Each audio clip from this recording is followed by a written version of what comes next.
All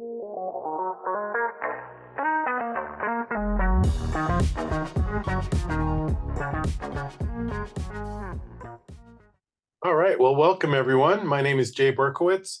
My company is called 10 Golden Rules, and we do one of these live events every month. We have an awesome panel here today. Zuly and Jason and Emily are with us, and we're going to talk about how to leverage outsourcing and nearshoring for a law firm, or frankly, for any firm. I'm going to give you some examples of what we do at our agency.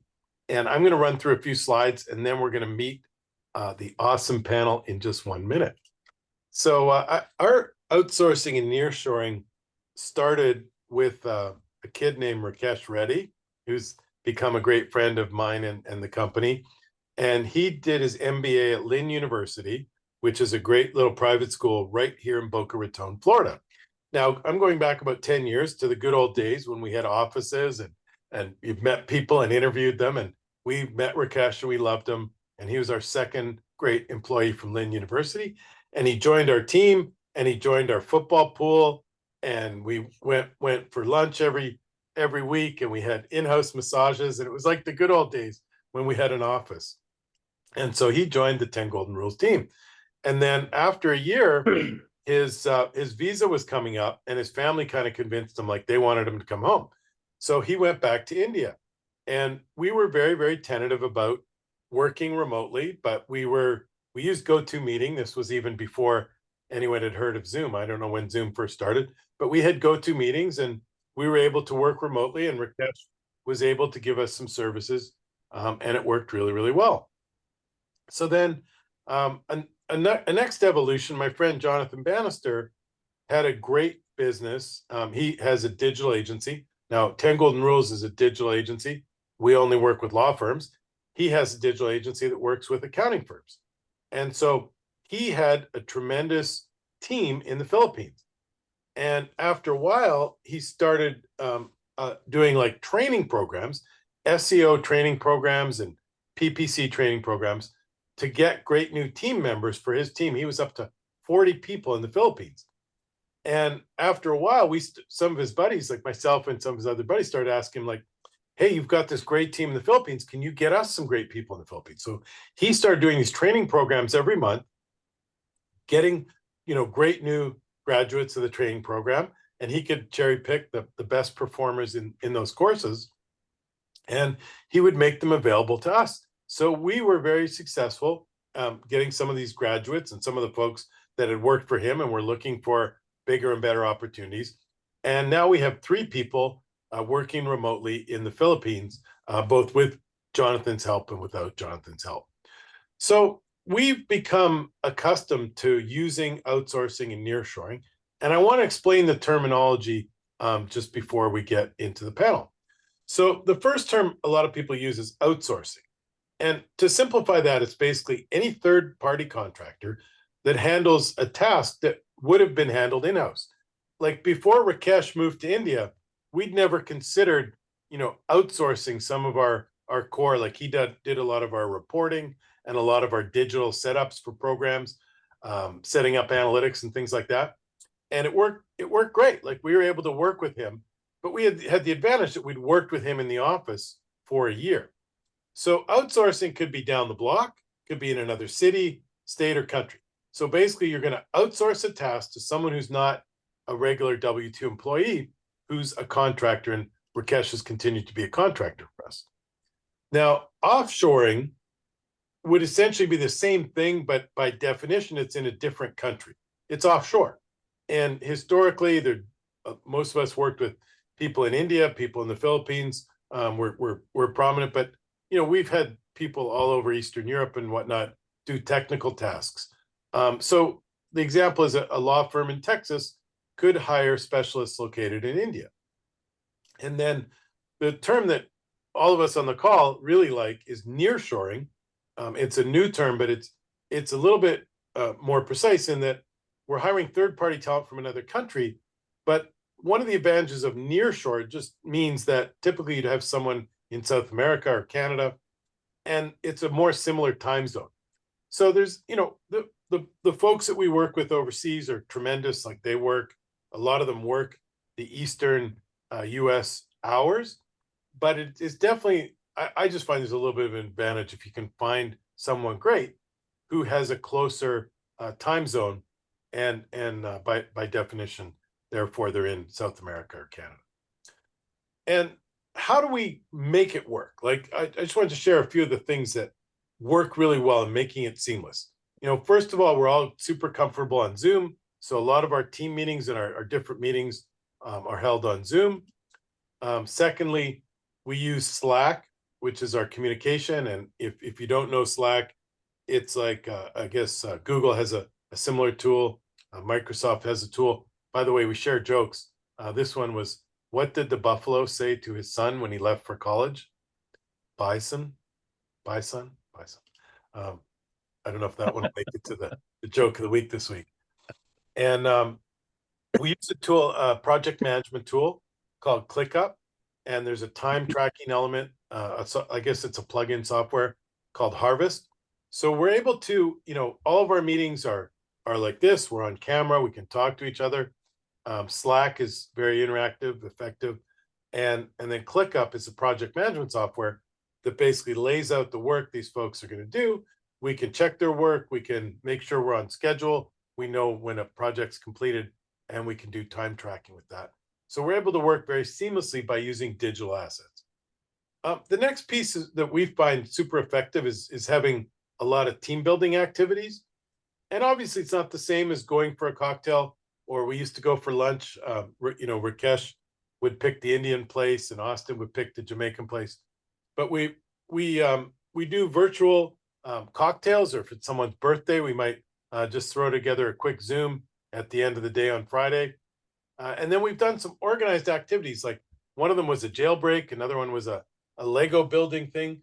Here is my little Lego guy I built in the Lego building, but it was kind of like a team building thing where someone guides you through these exercises, and we all got to explain like why we were building our Lego and what it was representing in terms of us and our team and our mission and things like that. We've done trivia nights. Again, there's companies that do these kind of events. And then the final one that turned out to be a lot of fun for everybody except me, I didn't even know this was coming up.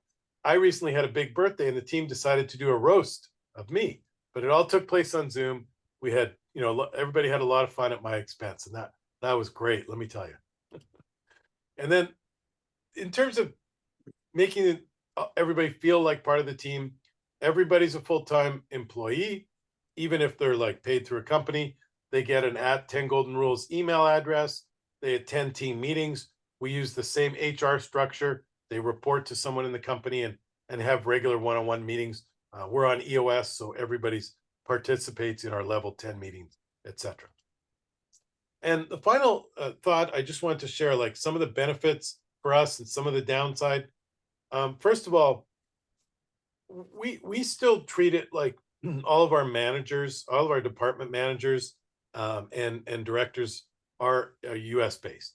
And then our, and our customer service, like our account managers are all US based. So everybody in the other countries is kind of like a level down in terms of our org chart. Doesn't mean that, tons of my friends in like my lawyer mastermind and tons of law firms are having incredible success with having attorneys and having, SEO managers and directors and account managers overseas. We just haven't done it yet. We find that most of the folks overseas are incredibly enthusiastic, loyal, and hardworking. Like, they love to be a part of a US company or a North American company. I'm originally Canadian. I say US now. They get paid in US dollars, and typically it's a reduced cost to us. And there's an incredible value there, right? Like, if we're paying someone $30,000 or $40,000, the US dollars go a long, long way in India and the Philippines. And it's tremendous. Their cost of living is typically less than trying to find a place here in Boca Raton, Florida. And a lot of times they're very, very happy to do what we might consider repetitive tasks. Might be less attractive to someone North American based. And there's tremendous English education throughout the world. So a lot of people attended the International Baccalaureate program or British schools.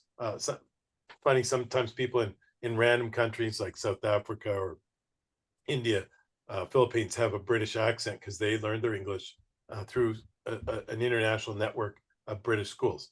But the International Baccalaureate program is where kids can travel throughout the world and basically have the same curriculum as they travel throughout the world. And typically diplomats and people like that use the International Baccalaureate program.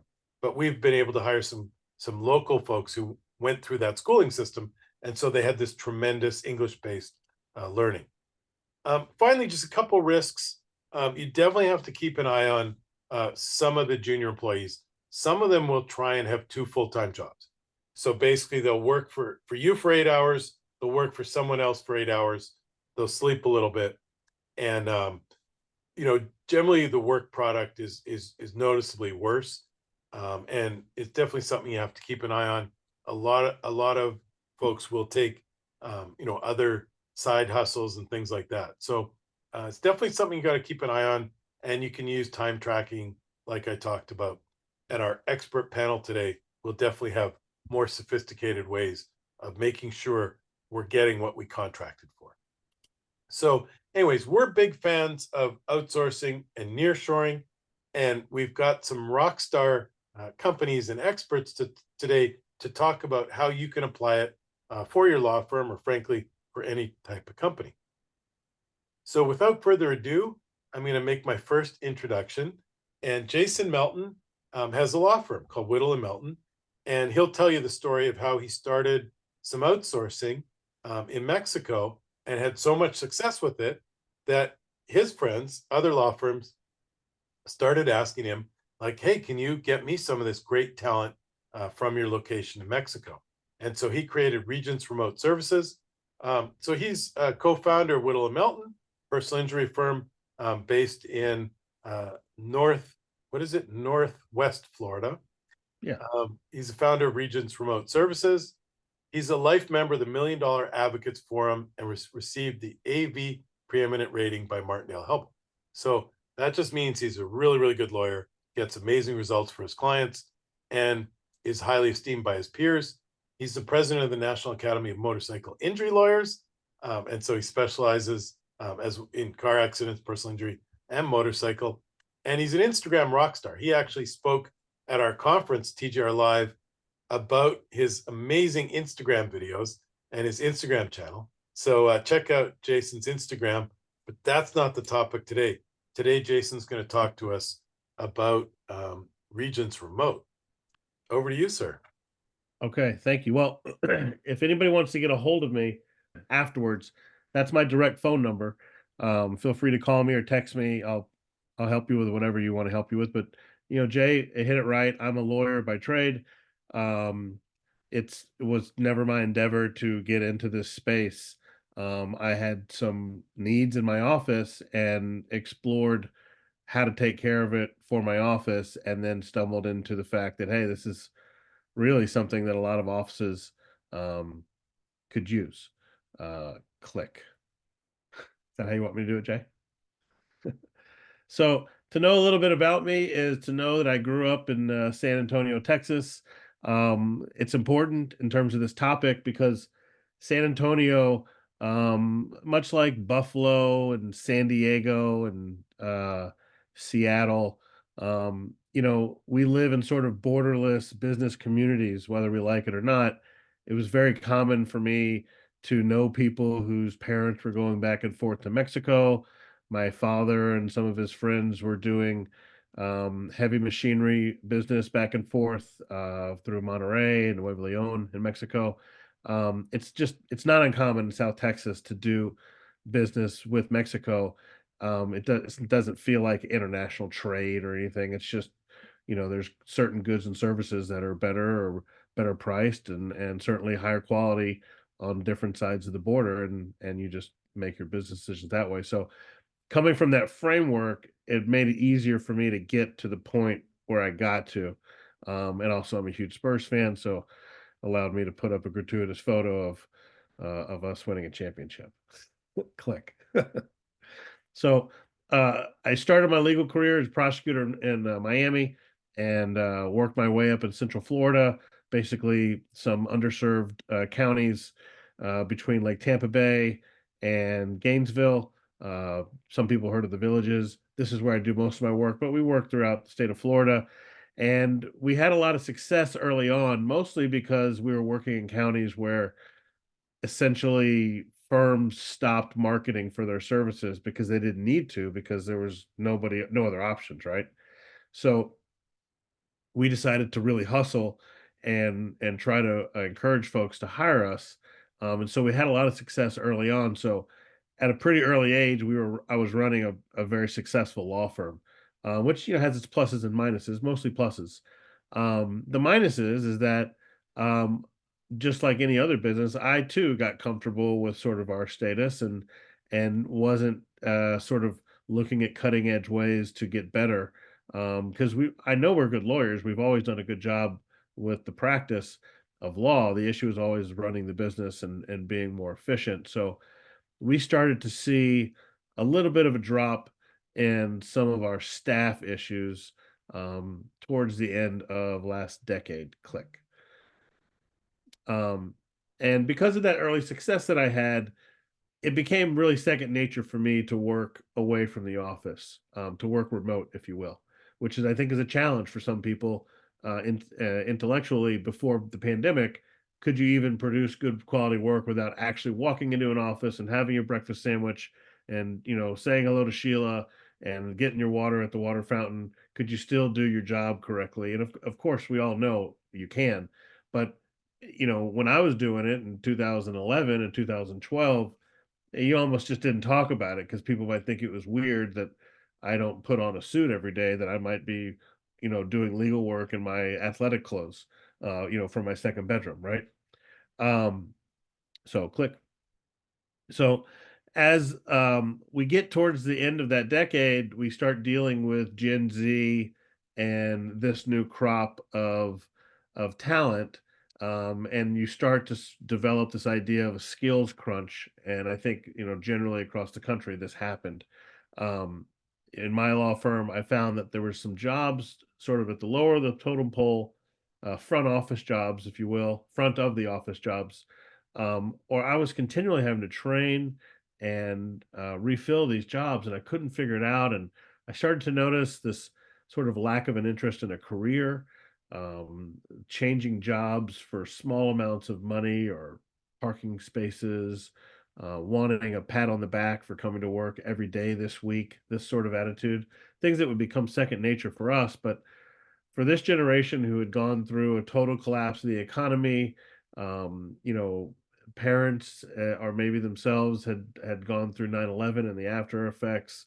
They had just sort of a different way of looking at life. This is sort of the YOLO generation, right? Um, so click. This affected the work culture. It was difficult to motivate people to think, hey, if I stay here, I can really ingrain myself into a professional office. This is important for my life because we worked in areas where we didn't have higher education. So my talent pool was essentially you know, really older women who had worked in professional offices for many years and wanted to get in a position of trust in a professional office. They didn't necessarily have higher education in their resume, but they had a lot of industrial or industry knowledge. And so these people were becoming harder and harder to find in our communities because we didn't office in Tampa or Orlando. We were in Spring Hill, Florida, for example, or Brooksville, Florida. This is very common to not talk to someone who graduated from a four-year university for a week. You could walk around town and never talk to somebody who graduated from college. Nice people, but just higher education wasn't there. Click. So then the pandemic happened, and it happened right at the time when I decided to reach out and make a decision that I thought was kind of crazy and I didn't tell people about, which is to find out, hey, could I hire someone in Mexico to fill one of my roles? And one of the very first best lessons I got about nearshoring was in my very first phone call with my now business partner when I asked him, hey, can I get a paralegal in Mexico to fill a role as a paralegal in Florida. And he asked me, "Why would you want a paralegal when you can get a lawyer?" And I thought that was a crazy way to answer that question. And his point was, listen, you have such an advantage in your currency. Why would you hire like for like when you could hire even better and more qualified people who happen to work and live in a different economic environment when it doesn't really move your needle much economically? And so we started out by hiring lawyers to fill roles as legal assistants. And that really shaped my head about nearshoring. One of the greatest advantages for nearshoring, it's not cost. I mean, cost is important, of course. That's sort of how the journey always starts. Oh, you can get more for less, but it's the more that's more important than the less. It's always going to be cheaper to hire beyond our borders because of the strength of the dollar. The real issue is you can get people who you could never afford ever in the United States to fill these roles because of the economy. And by hiring lawyers to do tasks that I normally would fill with people who might go to a 6-month class in paralegal studies allowed me to get work product that was way beyond anything I'd ever had before. And oh, by the way, I was paying a third of what we were paying before. And it's important because a lot of the space is filled with, flashes of prices. And I just for anyone watching this, your journey should not be price oriented. You're going to say have major savings virtually no matter where you go. It's really not about money, it's about quality. And you'll see that as I talk more about this. Click. So the wage issues. So while all this is going on in my head about savings, we had wage issues spike in our country. And so it's like all these forces are coming together. This might be actually a really, really good idea. And so we started expanding into other areas and other ways to hire people. And essentially, at this point in my office, I have basically backed up every role in my office with someone in Mexico. That makes my office more reliable, more sturdy, but it also allows lots of people to train at different positions. Click.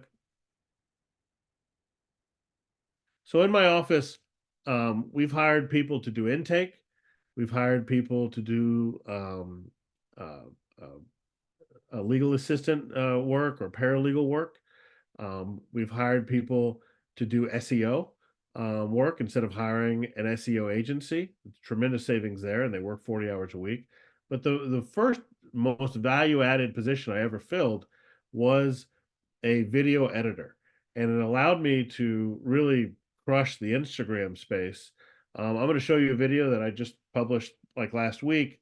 It took me about 50 second. I probably recorded about 50 seconds of video from my cell phone on like the breakfast area at a hotel I was staying at had closed. I walked out back where a table was, and I just answered a question that is it's a pretty obvious question about the most important question I think when hiring a PI lawyer. And I filmed it, sent it to my guy in Mexico, and he turned it around the same day into a video. So let's just play that video just to give you an idea.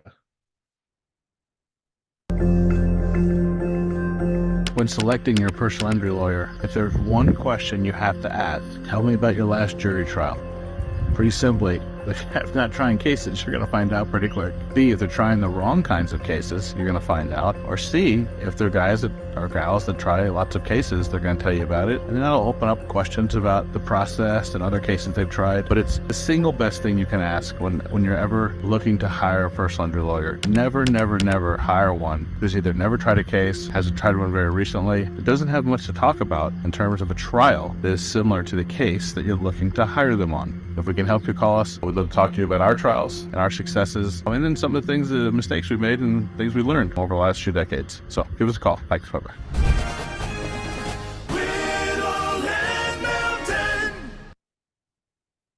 That's a very easy thing for us to do now. I can produce one of those every day if I want to. And that's because we had the ability to hire very talented people in Mexico who understand how to do video editing. Um, But that goes with all of our positions. One of the values of hiring in Mexico as opposed to Manila is that if you want to meet with your team and have a meeting, you can do it. I think there's something like 30 something flights that go into Monterrey a day. That's where our home office is, but we also have an office in Mexico City. Um, these are easy communities to get to. It's just as easy to get there as it is to get to Los Angeles or, Las Vegas or something. Whereas going to Manila or Bangladesh, I mean, you might have to mortgage half your house to put that trip together. That could be awful. Um, but there's some really, really talented folks in this part of the country. Um, Parts of Mexico are also culturally very, very in tune with the United States, as I'm sure Zuly will tell you as well. Monterey in particular, they watch football on Sundays, and I'm talking about like the Cowboys. They eat cheeseburgers. They shop in malls where there's Gaps and all sorts of stores that you're familiar with. It's not, Mexico City is certainly that's a great counterpoint because Mexico City, although very international, it is very Mexican. There's some things there that you're not going to see in Dallas, right? But in Monterey, you could, if you turn the sound off and just looked around, you might be confused where you are because it doesn't appear to be a different country. And so culturally, that's a big deal, especially if they're working your phones. They're able to pick up on shorthand phrases and things like that very, very quickly. The little things you kind of take for granted when working with other international communities. The English, like Jay talked about, this happens very regularly. Many of our people are educated in the States and then they go back to Mexico. This is not an uncommon fact pattern. They'll do elementary school, middle school, parts of high school, maybe all of high school, and then go back to Mexico. Or they'll do elementary and middle school. The high schools, for whatever reason, made it difficult for them, so they did high school in Mexico. Maybe, and then also the people they take school in Mexico, and based on if it's a British or American school, you'll see that they have a British or American accent when they speak English. So, like, I have people who answer my phone who went to a British school and they speak with a little bit of a British accent, even though they are definitely Mexican. And it's kind of interesting, but it's really great. It's one of the best things I've done for my office, but also for myself professionally and just personally. It's been an awesome process. This is a lovely community. I enjoy it. I think one of the things I've learned from this process is that some things that we were doing before actually were pretty good. I think one of the problems with remote work is people working at home. If you can, like my agency, we have actual offices where people come into work, which allows them to be supervised. It also allows them to be helped. It allows them to create a sense of community and culture within the other people that they're working with. So if you can, if you're hiring internationally or hopefully through Mexico, which I'm partial to, work with an agency like Regents or others that have actual offices, in an IT department and things like this, so people can get all those quick services and quick help, but also it helps them build a sense of community. And trust me, them being supervised and them coming to work, it does make a difference. We've found that probably 85% of the small issues that come up with hiring with our staff, those have been the ones that worked at home versus the one that came into the office. But other than that, I look forward to the other two presentations, and I'll be here to answer more questions. Jason, I didn't tell you, I'm always going to sneak in a couple of my own questions Oh, sure. because I get to, Yeah. as the host. So you mentioned something interesting. I hadn't, we've talked a lot about this in the past, and I've recommended you to a number of law firms. You said that you back up each employee with an employee in Mexico. And we talk at our firm a lot about redundancy. So Yeah. what's the strategy there and how do you execute it? So that wasn't the plan, really. The plan was just to hire people who were really skilled to help the firm. But then as I started to do it, I'm like, one of the things that make any organization really good, and I, unfortunately, because I'm my head is geared towards sports. It always has been. And any good team, I don't care what sport it is, the really good teams, they all have terrific benches so that if somebody gets hurt, gets in foul trouble, arrives to the game with a stomach flu, they can put somebody in and it's like nothing happened, right? And it's the same thing here. So I still have paralegals in the United States. I'm not crazy. I'm not firing people, but I'm expanding and I'm growing with the talent in Mexico, and they're learning. And one of the great things about hiring people who are highly educated, which I hope if you've gotten anything from what I've said, that you've taken that from what I've said, is that they have learned how to learn, right? There's nothing more frustrating as an owner when you're training people and you have to retrain them or go over things again, right? Though they're trying hard, but they're just not getting it. It's one of the reasons why hiring smart people is really important, because you can teach them things and then they'll take it to the next level. They'll ask you things you hadn't thought of, which, like in my office, for instance, we haven't drafted a lawsuit that wasn't drafted in Mexico first in about 4 years.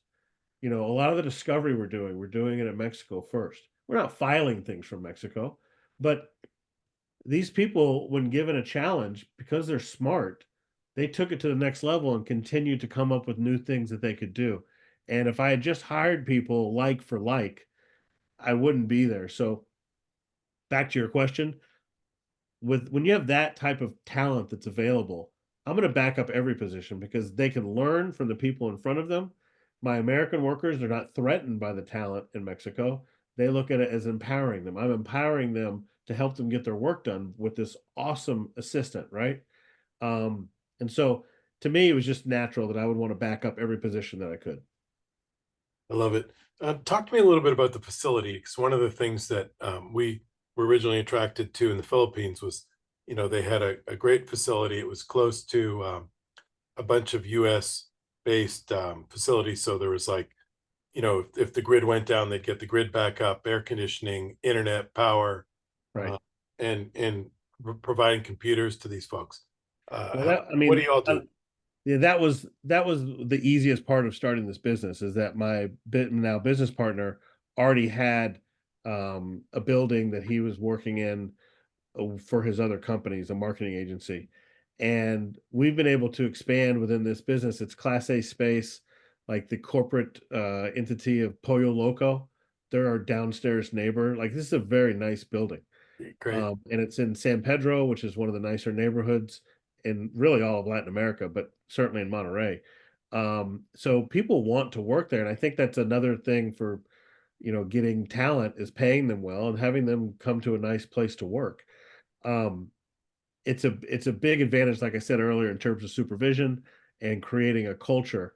And I've written some things about this, but there's some things you can do, because it's hard to work remotely if you can allow yourself to put yourself in their position. It's a really important part of what we do, but I always say treat humans like humans. These people are not computers. They're not, what are those little things you turn on that vacuum your house? The it's like a robot vacuum cleaner. Like, it's not anything like that. These are human beings, and just like you would want to have some camaraderie with your office mates, you'd want to be able to know you could raise your hand and ask a question. So treat them like humans, give them a place to work that you would want to work in. And I, I can't be any more, positive about it, but our building in Monterey, it's nicer than my office in Florida. And I have a nice office, but I love going there to work because it's nice. Get coffee and it's wonderful. And last question, and then we'll get to the next panelist. You all have done some stuff to make those folks feel like part of your team and vice versa. What are some of the things that work for you to build team? Well, I mean, from the Regent side, I mean, like, we provide them health insurance, which I think is very important. That can be a problem in some of these parts of the world. But from a Whittle Melton side, like, we send them swag. We invite them, make them a part of events that we're doing when we can. Certainly, when I go to see them, right, we'll have happy hours together and we'll go to dinner together and hang out. And I just think it's just a core sort of corporate function of just treating people like people. Treat them just like you'd want to be treated yourself. I think it's the number one problem with hiring internationally is American companies look at this as a plug and play, that you don't have to train them, you don't have to ingrain them in your culture, you can ignore them for weeks. This is That's ridiculous. Like it should be no different than onboarding somebody in your office in September, right? Should be Was the it you who exact same said you have a process. video feed?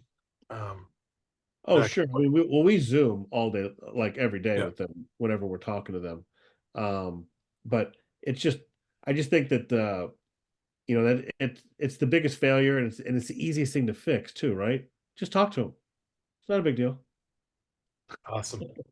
Um, well, I love it, and thank you for sharing and being here. And next up, I'm just going to switch back to these slides to introduce Emily.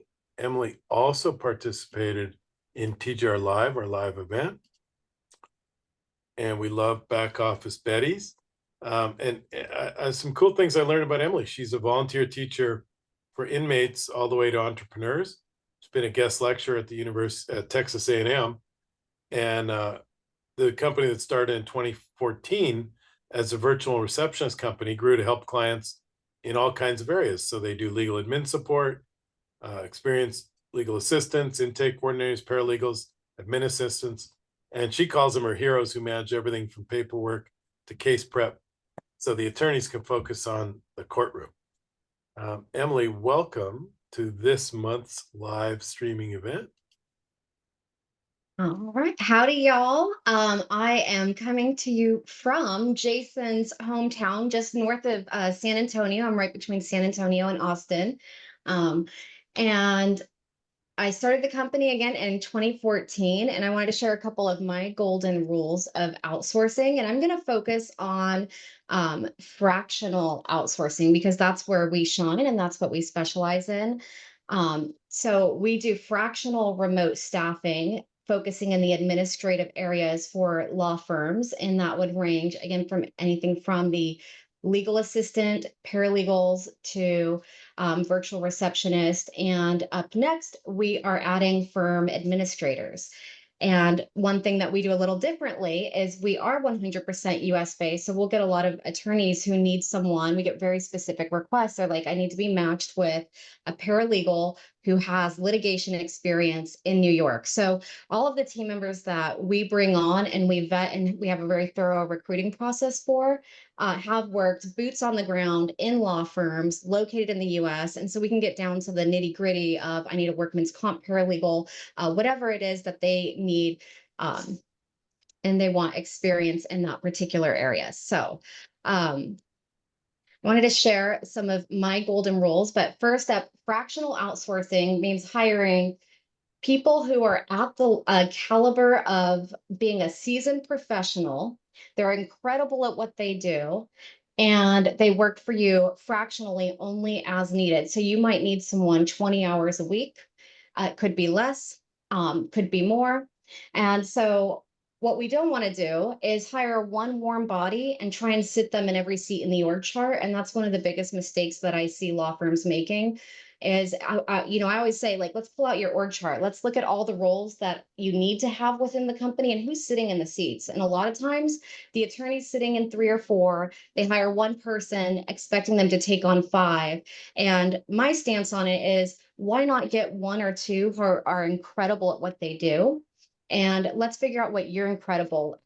What is it that fires you up and has you saying, thank God it's Monday. I can't wait to get to work.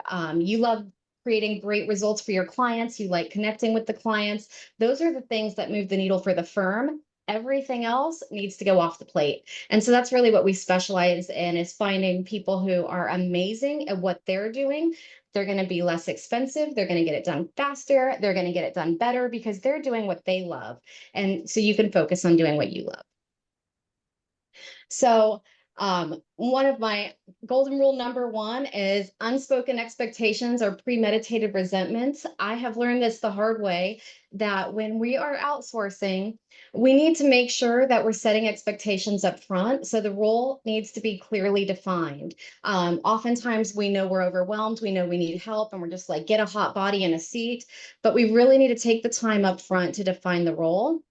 they need to have KPIs. So we've talked about having to watch and manage team members. Our team members have been almost 100% in the green across the board, quarter after quarter after quarter. We've been a remote company from day one, over 40 employees, and the team is performing well without needing the oversight because they're held accountable to the key performance indicators.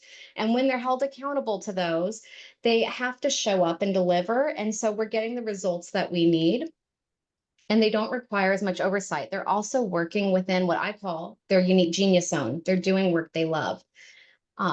Finally is, do I have the time right now to train someone? Do I have training materials? Am I going to need to invest time? And when I've brought on my own virtual assistants, I've had to say, all right, Emily, buckle up. It's going to be like 30 days. It's going to be rough because you're going to have to train this person, and you're going to have to invest extra time when I'm already stressed out and already short on time. And just know that. So one of the tips I give is, if you don't have training, we use Trainual. So if you don't have training already, have your new person come in, have them say, let them know, I need you to create Loom videos. I need you to document whatever it takes, but you're going to be creating the role and the procedures for your role. So I want you to start writing down everything I'm teaching you on, load it up into something like Trainual or Google Drive. So now we have the role defined. And if we do have to replace that person for whatever reason, it's a lot easier. And then finally is the expectations. Am I prepared to invest the time and the money to make this successful? So it's just throwing money away when we say I need help, but I'm not willing to invest the time to onboard, train, and make that an efficient process. So next up, I wanted to share a quick case study, and this is my own case study. So we save 56% off the cost of hiring a C-suite. So unless till we're about a $10 million company, there's no way I'm going to have an entire C-suite of full-time C-level people. And I need a CTO, CFO, CMO, all the Cs. And so we drink the Kool-Aid, we eat our own dog food. We hired a fractional team of C-suite. So it's not just limited to your admin team. You can also utilize this with your C-suite. Doing this has saved over $614,000 in what we would have to pay in salaries for that C-suite. And I'm hiring people who have that same seasoned level of experience that I would get if I were hiring someone off the street with 5-10 years of experience for those roles. So highly recommend the fractional. I just wanted to share kind of my own case study. And what happened when we did this and hired the C-suite this way, we doubled our revenue in 1 year. So getting the right people in the right seats to help move the needle make the biggest changes. Golden rule number 2, and Jay touched on this, we also run on EOS, so the weekly same page. Again, teams don't need that oversight when we're doing the same page meetings. We're reviewing their scoreboard every week. We're reviewing the KPIs, reviewing the to-do list. And now we're not having to have these really weird, awkward performance management conversations a month or 3 months down the road, because we're meeting every week and we're communicating expectations. We're following up on the to-dos. If they weren't done on time, why not? We're talking about it right then and there. Just kind of laying it all out on the table. So just because, to Jason's point, you're offshoring or outsourcing the work doesn't mean it's hands off. They're still part of the team. We still need to manage. And that's what creates the dream team. Golden rule number 3 is culture. And this is something that everybody's touched on. I found a study in Gallup that your revenues are 33% higher in companies that have incredible culture. And so I wanted to share a quote, and this is from my fractional CMO. She said, I've worked at Fortune 500 companies with endless resources and massive HR teams, but Back Office Betty's has been the best company culture I've ever experienced. Even as a fully remote company, they've created an inclusive, fun, and positive environment. Betty's truly sets the standard for what a great culture should be. And it shows in the performance of the team, the performance of the contractors and the people we outsource with. Everyone works together like a tight unit. And so the ways you can implement culture into your business in practical ways is your core values. We call them our Bettyisms, are a living, breathing thing. So we reward by it. We use Bonusly. It's BONUSLY. us.ly, and we incent our team members to tattle on each other. So they get Betty's bucks to spend by tattling on each other and giving core value shout outs when something good is done. So a team member gives you an assist, you give them a shout out and you hashtag it with the core value and you share Betty bucks, and everyone gets a budget every month. That can be cashed in for real prizes and gift cards and things of that nature. During our quarterly meetings, it's all hands, remote, full-time, part-time, doesn't matter. And we reward again. We could do an MVP of our core values or Bettyisms award winners. We provide growth paths for team members, showing them that there's a pathway, to navigate through the company. Team building exercises. We do a dream manager list for all new hires. And so what we do with that is we say, sit down and come up with 50 dreams, big, small, doesn't matter. Instead of saying, hey, Zuly, you did a great job. Here's a $10 Starbucks. What we've done is said, Sean really wants to go on a pink Jeep tour in Sedona. I'm going to cash that in. So we've sent Sean, take half a day off. We're going to pay. We bought you the tickets. You're going on the pink Jeep tour in Sedona. So we're cashing in their dreams and things that tie in what their work that they're doing with their own personal passions and life dreams. And then we have wellness days. We use a company, it's a shopboxmoxie.com. And this is a gift that I just had made up for a board that I serve on. And you can see it's all customized. It's, to match the board. It's got their core values on it. And inside is a curated gift that I put together. We use that in Betty's, the Shopbox Moxie, for all of our employee onboarding. We do it for wellness days. They get a little gift once a year when we have Wellness Month to promote mental and physical well-being and work-life balance. So little things like that to just really create a cohesive culture are the tricks that we have put into play. And finally, just avoid the outsourcing oopsies, things that I've made mistakes on. Don't be like me. Learn from my mistakes. Save yourself the headache. Make sure we communicate roles clearly. We've got the KPIs in place. We've got a cadence of meeting rhythms. We integrate the culture and we make sure that the team members are a good culture fit. And we also make sure we're doing adequate performance management. And the last little tip I wanted to give, and it's one that I see a lot, is when you're interviewing and you're going to talk to your candidates, a lot of times what we're looking at is, do we vibe with this person? And I've seen it time and time again when a law firm makes a hire and the person isn't lasting and they're out within 3 to 6 months, the performance is bad. And it's because the personality was maybe a little bubbly like mine, but they need a paralegal who can dot every I and cross every T. Those people are going to be more like your computer programmers. They're a little more reserved. They're quieter. They're not going to show up as well in interviews. And that's one of the biggest mistakes that I see, is to make sure that you're matching the traits that you need for the role to the person, rather than looking for a great fit of someone who made you feel warm and fuzzy. That's a wrap. Awesome. I love it. And the slides are really cool too. Thank you.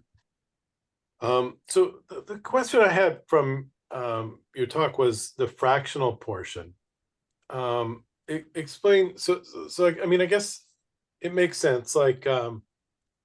If we had, we do have a lot of fractional folks where our social media manager, when we first started offering social media, was 50%. She was fractional, and that made a ton of sense. And then very quickly it became a full-time job. You said that the fractional, you hire the right person for the right seat at the right percentage, I guess. Is that correct assumption? 100%. And it's a scalable model. So most of my fractional C team, I've added additional time with, and several of our paralegals have been the contract bought out by the law firm they're working with. So they may have started with 40 hours a month, 60 hours a month. And as the law firm scaled and grew, they said, I'd like to take this person on full time. The paralegal they're working with loves the firm and it was a great fit. And so we negotiate that transition for them and help make a smooth handoff. So it's another good way to kind of try before you buy, doing it that way. We've run into a couple of instances, like one of our clients, their intake manager quit, and they were down another person, and we introduced them to you folks. What are you seeing today? Like where are the biggest needs, and which calls are you getting most frequently from firms? From firms, it's typically just being a little overwhelmed. We're all busy, and a lot of times they don't know what they need. And so I always say, let's start with your org chart. Let's look there, because a lot of times we know we need help and we're just not quite sure. It's like, I need a little of this, a little of that. So I'm like, let's look at the org chart. Let's look at where you shine. What do you want to focus your time on? What's most important to get off your plate, and build it around that way. And then I'll tell you, the number one complaint we get in our call centers is the same as the number one bar complaint. Clients are not being given proper expectations. They're not being communicated. So the one thing I think law firms aren't looking at enough is client services, and having a client services rep who's touching base, letting people know it could take a month, it could take 2 weeks. We're going to follow up, and setting real solid expectations. Otherwise, people just keep calling over and over. They feel like they're being ignored, and it ends up being the number one bar complaint. So that's a really easy one to avoid. Fantastic. All right. Well, I'll save a couple good questions for you at the end. And let me introduce Zuly with a slide. So she did her MBA in marketing in Monterey and has extensive sales and marketing experience before spending the last 9 years as the co-founder at ProFinder International. She's very active in the community and charitable activities, and with some professional organizations that she'll probably tell us about. So with that, Zuly, I'm going to stop sharing. All right. Well, thank you so much for this great opportunity of talking about nearshoring and the great benefits for law firms. It's been a while since our first client started working with us in 2014 at the end of that year. And we just went into this marvelous world of helping companies in the US with great talent from Mexico. You can see my screen just to confirm. Yes, all right.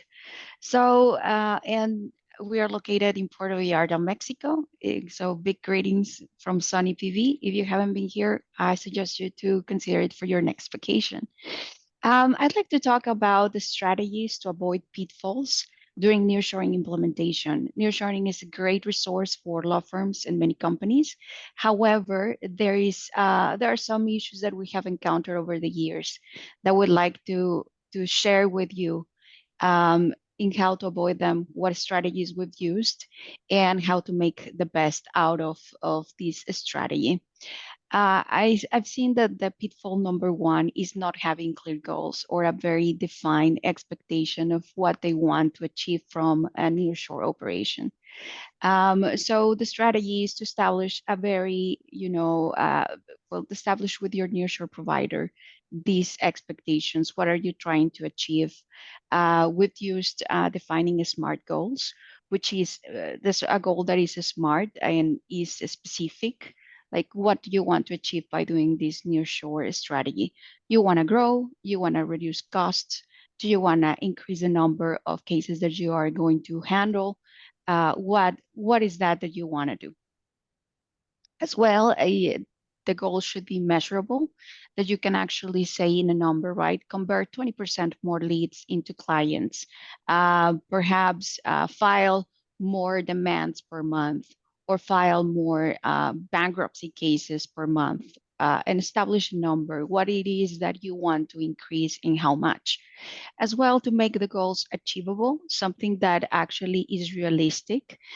Sometimes clients that go into nearshoring, they expect goals to be achieved way faster than what actually the structure can allow. And it's really important to be very realistic and set milestones. As well, the goals need to be relevant to the actual broader business goals that the law firm is trying to achieve, right? And align them to them. And time bound, which allows you to give you a timeline in which you are expecting these goals to be met and the milestones to be reached, just to know that you are going in the right direction and to be able to evaluate that the nearshore strategy is exactly serving the purpose that you wanted to achieve. Pitfall number two is a resistance to change. It's obvious that when human beings, we like to do things in a certain way, and sometimes our staff and even our own core team can struggle make this change with you. When the law firm owner have decided to go and try a nearshore strategy, it's important to open an honest and a straightforward communication with staff and with the nearshore provider as well. Include in the decision to your staff. I'm sure you've seen observations from your staff saying, you know what, I need help. I'm overworked. We have too many cases. We need an additional staff member. I'll leverage those observations into this decision as a law firm owner that you're making. So the staff understands that you're taking this decision in order to solve the issues that everybody is seeing, right? As well address the concerns and the fears that the staff could have, and be sure to partner with a nearshore provider that is sensitive to this part of the process and can navigate with you the change with your staff and the staff that you're hiring remotely to actually work together in a seamless transition. And prevention. Um, Sometimes, and this could happen, we've seen this happen, avoid any type of small sabotage from a staff that is not comfortable yet with that decision. To prevent this is try to always record the sessions between your staff and the nearshore operator, so everybody stays transparent and honest. And as well as a business owner, you're able to sometimes review what information is being transmitted to the nearshore provider as part of the processes that I need to follow in order to ensure that everything is accurate and applicable to the policies that your company is following. So that would be our advice with all these years of going through this. The pitfall number 3 that we've seen is the undocumented processes. Companies grow and sometimes there's no time to grind and put like all the documentation up to date of what everybody's doing. From our perspective in Profinder International, we really like to start there with documenting the processes that are being transmitted or extended to a nearshore operation. So we actually understand what everybody is doing and what is expected from them. This as well allows us to actually profile the position and look for the right person to fulfill the job. So the strategy is to work with the nearshore provider in documenting these processes, keep them updated as they are evolving, and be able to say of those versions, right? Like what it was and how it has evolved and what other decisions have been made over time. Here, I would like to share with you a story with one of our clients. It was a situation where they hired a position for customer service. We started to see the job profiling was good. And this was almost at the beginning of us working with law firms. We profiled the position. We hired the person who had a really good, resume and had good skills and had actually done a great job with psychometrical testing and everything else that we do. And what we were finding is this person was not being very stable in producing the result.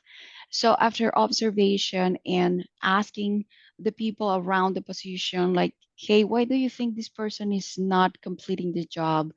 I remember talking with the partners of the firm, several attorneys, and they all said, this is a fairly easy job. It's actually simple. We don't understand. I talked with the senior paralegals. They said the same. And basically what we said is one thing is what everybody perceives to be, and one another thing it's what it is. So we jumped into the position and actually did the job. And we discovered that what was very simple for the most and the highest skilled people in a company was not so easy for somebody in an entry-level position. That ended up into developing a whole team that allowed the attorney to serve better their clients. This person in customer service was in charge of actually capturing and answering all the email and mailing that was arriving to the company on a daily basis. So almost about 250 emails daily with all kinds of level of, of complexity, from the most simple things to the most complex things. And when we decide to document and to actually give the answers to customer service without interrupting attorneys and interrupting paralegals, we were able to actually save time, increase the customer service satisfaction, and stop the gremlins, what we call down here, when you don't answer the question of a client in a fair timeline. The client would actually convert the same question into three additional phone calls, text messages, and emails, and you're gonna create for your own self like uh, uh, basically just a lot of work, but it's not efficient because just turning one question into three emails or phone calls when you can just solve it more efficiently. So the training manuals ever since has been for us the way to go in every position that we work with. And we adapt to basically whatever the law firm prefers to do in each aspect of the process. Over time, we're able to raise our hand and propose changes that could allow for, efficient processes. But documentation is one of the things that we've seen brings better results when you start there. Pitfall number 4 is the lack of confidentiality and information security. The strategy is to establish clear policies for both, for near your own site location and for the nearshoring office. Um, keeping private conversations about compensation between your staff back in the US and the staff in the nearshore locations to make sure that you ensure that those communications are, not they are not available between them, just to avoid issues. There was one time back in the time as well, we had an issue with a staff member that was working from California that found out that the Mexican staff was receiving, as part of the benefits by law that you have to give to employees here, a small Christmas bonus, even though the staff in California was making 3 times more what the Mexican staff was doing. That created a lot of HR issues. So preventing those kind of interactions, it's important. The same with the communication outside of the professional environment. It's difficult with social media, but at least to not encourage it, it's important. So they are part of the same team, but you don't want them to have discussions of other things that could make it a little problematic, especially in the onboarding step. After that, then I think everybody grows as a team and that doesn't matter anymore. But at the beginning, it's really important. As well, keeping the operations in an on-site location, even when you are doing a nearshore setup, having people working from an office like Jason does, it's really important. It actually keeps the security of your information of your clients safe, as there is a level of management and it's a level of security protocols on an office. What we do in Profinder is we create a space just for each law firm where there's no other interaction with staff that is working with other law firms, just to avoid conversations and processes of how everybody does their own thing. We keep it super, super private and fostering an environment of productivity where the staff arrives to work and they don't have to worry about their computer setup, their licensing to enter any of the software that they need to work with, or the internet connection. And last but not least, the pitfall number 5 is a lack of effective management and leadership in the nearshore location. A strategy for this is choose an experienced nearshore partner who can offer that layer of management, so you can actually get the best out of the team in this nearshore setup, that can actually supervise, that can train, can retain, can actually grow with the staff in the areas that they can grow, so they can do more, solve more complex things, to be able to create career paths and avoid turnover. The idea of opening a nearshore operation is to avoid the issues that you may have on your own location, right? Like turnover or people not wanting to stay there as a career. So you do need a heavy leadership in the nearshore operations. And of course, I mean, the benefits of nearshoring outweigh by a lot the negatives that could be. So there's great benefits. We've seen it with our clients, attorneys who were so ingrained in the operation that weren't able to take any time off because the operation would stop. And by doing nearshoring, they were able to take vacations for the first time in 15 years. So we have become the favorite for the families and the wives of the attorneys and the spouses, because now there's time for them to spend with their families and still have an operation that is going as normal.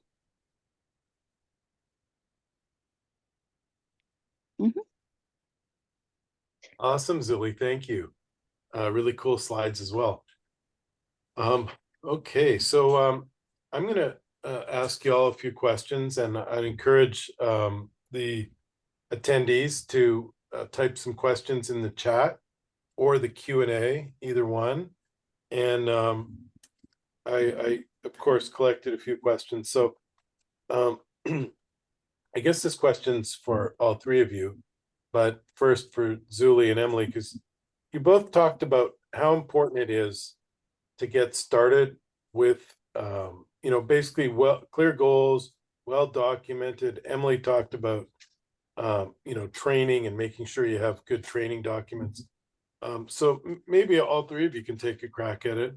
How do you ensure that you start things out with a good chance of having success? Maybe Zuly, go first. Yes, well, one of the first things that we would like to do is to see what law firms have already documented. Maybe it's not much, maybe it's a diagram, maybe it's just small pieces here and there. Would like to see that. And then one of our core team members insert into the operation where the position is going to be taken. So we can actually complete that part of the training at the the training manuals at the same time that we're producing the work. So we have used this strategy after working with law firms for so many years and understanding that this is the most effective way of doing so. And that's where we create manuals. We create any type of tools that could help the position to learn what they need to be doing. And as well, we create diagrams of workflows to see what comes next, what comes after, and we make it very process-based.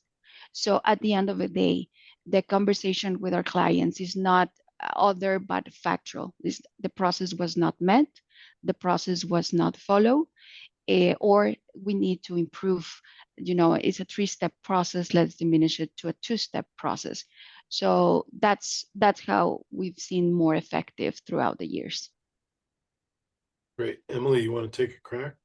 Absolutely. So I like to work with the department head who is doing the hiring. So doing kind of a just conversation to figure out the scope of the position, what the requirements are. We can define KPIs if it's never been done before. We can utilize different tools to help create KPIs. And if we have someone else in the role and KPIs have never been created, a great question to ask is, what does success look like for you in your position? And then we can take that information from someone already doing well at the job and building KPIs that way. So that's really important. And then just from a recruiting standpoint is we like to magnetically attract or magnetically repel, just like you would in marketing when we're sourcing candidates. And so we'll use keywords that might be repelling to one person, but attractive to another to make sure that we're attracting the right type of people for the role. I wrote actually 3 ebooks about hiring and onboarding and managing or supervising. And the onboarding one, to me, is maybe the most important of the 3, because you could maybe hire the wrong person, but if you train them well, you might still have a shot, right? And if you hire the wrong person and don't train them well, then managing them well won't matter. But for me, for training is I say, give yourself some space. You're not going to get it done in a day or two. I think for certain positions you can do it in maybe 3 or 4 days. Other positions you really should try to do like 2 weeks. And I really believe in going from the ground up. I will let the people know, hey, here's some newspapers. I want you to read that newspaper like every day for the next 3 weeks. I want you to start to really feel like you live here where our firm is. I give them quizzes about pop culture in our area, like sports teams and politics and everything. And the reason is this stuff creeps up in depositions. It creeps up in phone calls for intake. You know, what were you doing yesterday? Oh, I'm a little hungover because I went to the World Series parade yesterday. Well, if you have no idea that the baseball team in the community is any good, you might sound like someone who's in the Philippines. And I don't want them to sound like they're in the Philippines. I want them to sound like they're local, or at least as close to local as I can get them. So we do a whole thing on culture before we ever even get into the job itself. And then I really want them to understand our organization. I want them to see who everybody is. I want them to understand how to communicate feelings. If they have a problem with an assignment, who are you supposed to talk to? Where do they fit in the organizational chart, right? Because if you walk into an office, a brick and mortar office, you'd know if your computer's not working, you're not going to walk into the CEO's office and say, "Hey, fix my hard drive," right? But if you're working remotely, it's just an email address. Every email address is just a couple keystrokes, right? You still need to give them the sense of order to your office. And I think once you start to really drill down on these cultural issues, the job stuff is easier because then they see where everything fits. They understand here's some templates of previous work that was done. Who did that work? I can even see them in the org chart, right? Who do I go to?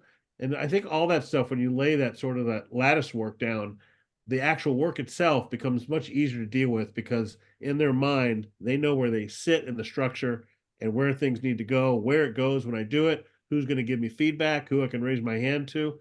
It all gels together. And I think, at least for me, maybe again, because I'm very visual. I want to see where I fit in an organization. I want to watch the movie. I want to feel like I'm there, Great answer. And while you're rolling, Jason, Kara Crane has a question for you. How many employees do you have in your law firm? What percentage of your staff is nearshored? And what is the average cost per employee versus a full-time staff in Florida? Yeah, I saw the question, and I felt like I couldn't answer it in type. I have 5 plus 3. I think I have 11 virtual assistants right now, and I think in total we're probably 24 people. So not half, but darn near close, right? Um, Obviously the cost of the virtual assistant is considerably less than someone who's in the office. But when you look at the overall cost of the virtual assistant, it even goes lower, right? Because I'm not having to go get more office space in Florida. I can do it through the agency who already has office space in Mexico, right? The electronics are cheaper.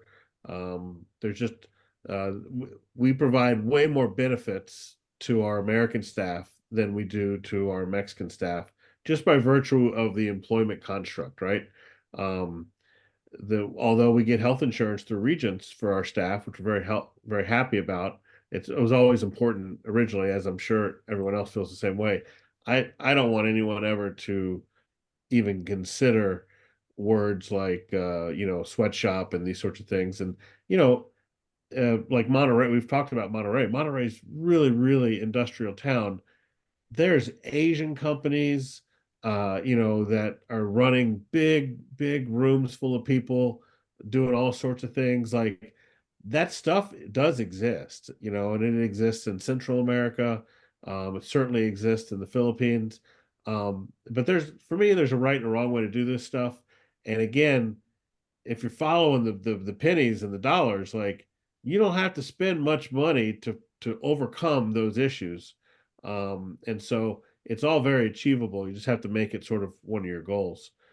So I'd have to really get down and figure out the cost, but it's I you know I always think in my head third, about a third of what I'd pay in Cost all America. in. Yeah. Yeah. Great. Next one, maybe let's put it to Zuly first, from Tom. Thanks for being here, Tom.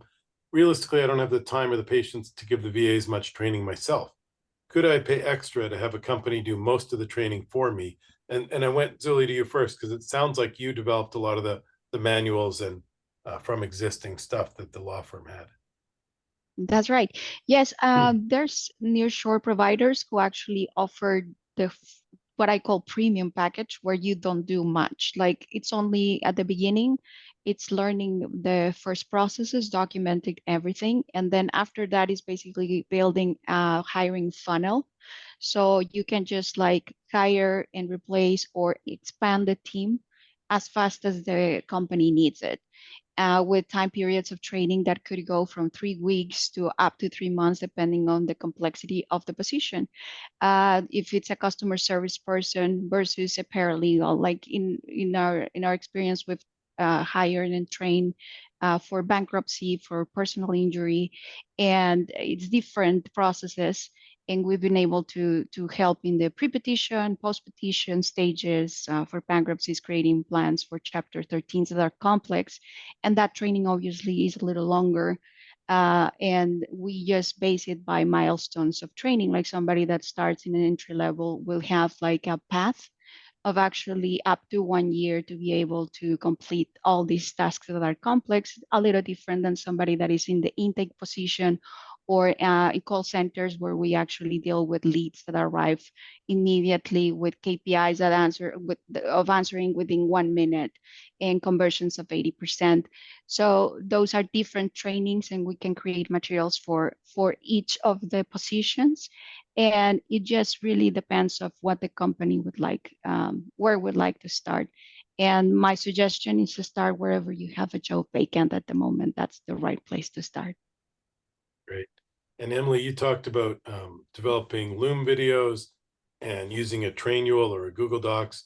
You want to talk about what role you all provide for the firm, or what additional Yeah. services you can provide?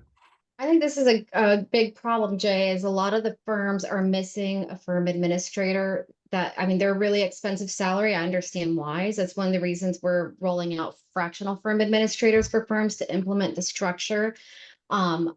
Particularly related to like cadence of meetings, management of the team, training and onboarding of the new staff. So somebody needs to own that role, and it is too much for an attorney to do when they're also trying to do all the other stuff. So if they don't have a firm administrator, I would recommend, again, this is one of those like C-level roles that if you can't bring one in full time, go fractional, and it's going to completely transform the firm, having that role in place. Great. Another question from Kara Crane. Zuly, you mentioned the benefits required by law in Mexico. What are they and who pays them, our firm or your company? Well, in our case, it's our company who hires the employee and who gets all the liability and all the benefits that need to be complied with. Usually the benefits for law here in Mexico for full-time employees have to be with medical insurance through a government, the government program, as well for housing and retirement. And my recommendation is to make sure that the nearshore provider that you're working with complies with the benefits per law, because in reality, employees are looking for security, and they actually can't extend the time that they will stay in the company, will diminish turnover. Those are paid. In our case, we calculate everything and we give an hourly rate and monthly rate. However, with the understanding that the number of hours that the employee need to work are the full time. They cannot be less than the full time. And we just make it easier for a client in the US that calculates, the costs in an hourly way. We do it the same way. I guess this would be a good question for Emily. What common mistakes should I avoid hiring globally? Hiring globally? Well, Because you don't, right? Like Emily mentioned, all I her really folks are US. don't. I have not had good experiences trying to do it myself. And so I said reverse, I'm not going to go that route. And I'm going to stick to, I'd rather go fractional. For the biggest one I started with was an accountant, and Jay, it cost me like $100,000 in mistakes.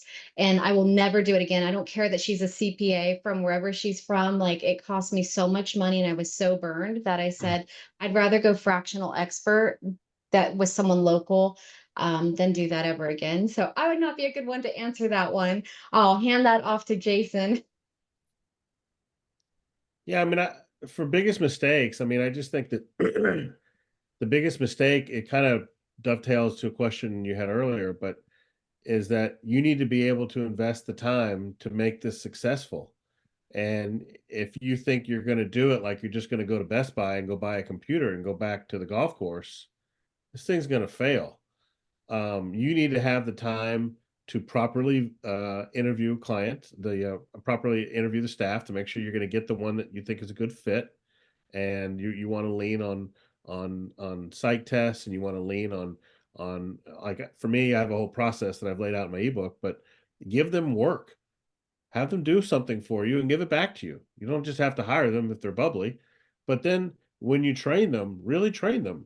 And for me, like I always tell my law firm owners, like if you're planning on going to work and meeting with clients and signing up new cases and blah, blah, blah, and you're going to train this person and supervise them, bro, that's going to be a tough road. I don't know if there's enough time there. So you need to have someone in your office that person can really lean on, can raise their hand. I have a question about this assignment, someone where they can get feedback. And this just goes back to my first points. Just like if you had that job, you want to be treated like a human being, you need to have some way to communicate with people. We talked about clearly defined KPIs and tasks. That's what all that's about. They have to have a place to communicate. It's all about, like one of the words I always use is over communication. And with remote staff, there's nothing more important than over communicating things, because you have to make up for those water cooler conversations and those lunchroom jokes and those parking lot interactions, none of which occur because the person is 1,000 miles away sitting in an office in Monterrey, Mexico. They don't get the benefit of hearing those jokes, hearing about Betty's issue with John because they had some issue with the case management system and the way they fixed it. They didn't get to hear any of that, right? So the way you make up for that is by over communicating everything else. And it's not perfect, but sometimes you end up with an even more able employee than you have in your office because they're putting on helmets and they're running through brick walls because they're not even caught up with the other stuff, right?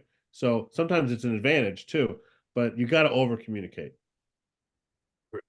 I'm sorry, I asked Emily the wrong question, but because we got a bunch of questions coming in from the LinkedIn Live as well.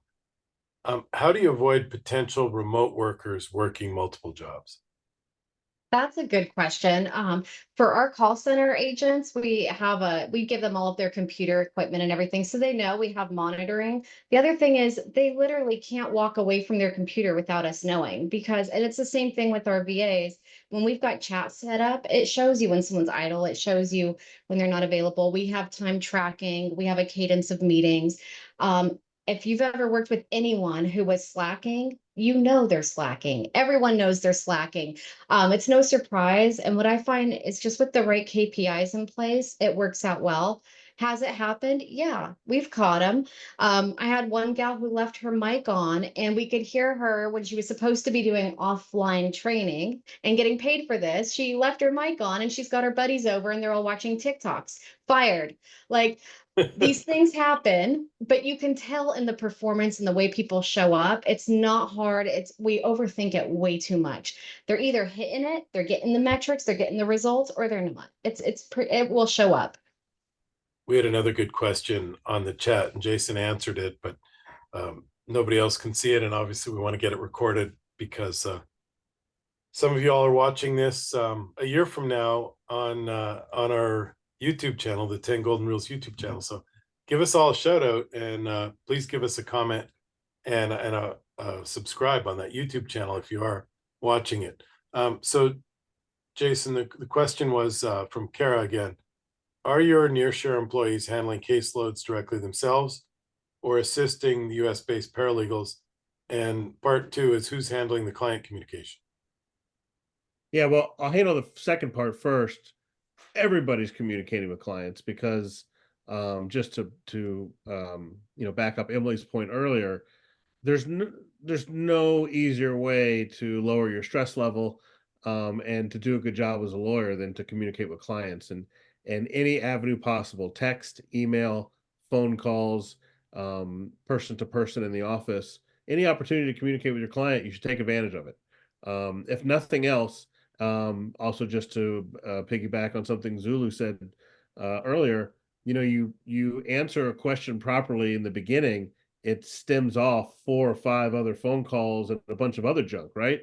So you get a client used to trusting that if they ask a question, they get an answer. They're not going to send you 1,000 emails over everything else and stress about them, because they know that you're going to be available when they actually need you, right? And it's just like a relationship. Like if you were dating somebody, if they ghost you for 3 or 4 days, then you're going to have an unsettled feeling with them. And if they talk to you every day, then missing a phone call from them, it's not the end of the world, because you're going to talk to them in 6 hours anyway, right? But the first part of your question about what was the question? First part? Are your nearshore employees handling caseloads directly themselves? Yeah. So I would say like 90% of our clients at Regents, the staff that they hire through us have their own caseload, right? My office, I don't have it set up that way. I have all my Mexican staff working side by side with my American staff. I wouldn't say in a supportive role, just more of like a side by side. I'll handle this, you handle this. I need help with this, I'm going to handle this. We'll get back together. So, that's just how I run my firm. It's not a commentary on capabilities. Clearly, they're very capable. That's not an issue. Awesome. Well, there are more questions, but we're at time. So I want y'all to tell everyone where they can find you and access your tremendous resources. So Zuly, why don't you go first? Yes, well, if you want to find me, LinkedIn is a great place. I'm at like Zuly Murphy Aviles, or in our website, profinderinternational.com. Perfect. Emily, go ahead. Backofficebuddies.com. Also Emily at backofficebuddies.com. And Jason? You can find me on LinkedIn. Certainly Jason Melton. You can find me on our website, Regents RS for regentsremoteservices.com. And feel free to text me if you want, 813-505-7855. Awesome. And Jay Berkowitz, I'm Jay Berkowitz on most of the social medias, because I beat Dr. Jay Berkowitz and Professor Jay Berkowitz to the new socials. And 10goldenrules.com is spelled out TEN goldenrules.com. Awesome, everyone. Thank you all so much. This was really, really great. And I think I'm going to be sending dozens and dozens of people to this webinar to learn about how to add this as part of their mix in their companies. So I'm sure we'll have thousands of YouTube views in the future. So thank you all for doing this. Thanks, Jay. Thank you. Bye, everyone. Thank you for listening to the 10 Golden Rules of Internet Marketing for Law Firms podcast. Please send questions and comments to podcast@10goldenrules.com. That is podcast@TENgoldenrules.com.